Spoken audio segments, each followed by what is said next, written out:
Pandemi COVID-19 sangat berdampak pada usaha-usaha di sektor pariwisata sehingga perekonomian Bali mengalami keterpurukan.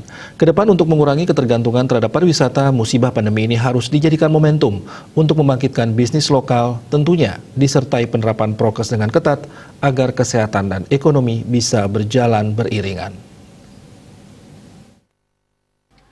Selama pandemi masih melanda, perekonomian Bali yang tergantung pada pariwisata sulit berkembang. Pandemi harus dijadikan momentum untuk mencari peluang baru.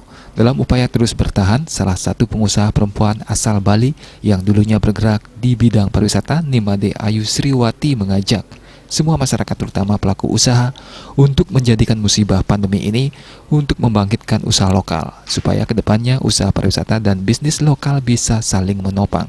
Dengan demikian, saat musibah seperti pandemi melanda, dampaknya tidak terlalu signifikan.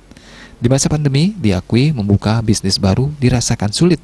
Namun hal ini menjadi tantangan baru bagi para pelaku usaha. Semasih ada waktu dan kesempatan, tidak ada salahnya untuk membuka bisnis baru yang lebih mampu bertahan di tengah pandemi.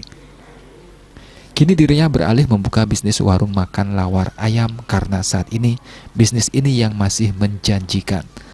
Yang melihat juga, baik itu di mall maupun di restoran, yang beberapa restoran yang buka, yang lokal, ada juga yang di sana pengunjungnya, tapi tidak seperti apa yang mungkin harapan orang bisnis. Tapi Tiang rasa, ya memang hampir 65% drop ekonomi Bali. Kenapa? Kita tergantung dengan pariwisata. Nah, kalau di Jawa mungkin dia tergantung dengan lokal. Nah, disinilah pelajaran kita di Bali, bagaimana kita menyeimbangkan bisnis lokal dan bisnis pariwisata untuk menutupi operasional kita ketika ada musibah lagi seperti COVID, seperti itu. Dunia bisnis khususnya di Bali kurang lebih 6,5% mengalami penurunan karena sangat tergantung dengan pariwisata. Kedepan dirinya berharap dengan musibah ini antara pariwisata dan bisnis lokal bisa saling mendukung sehingga keberlanjutan perekonomian bisa berjalan secara seimbang.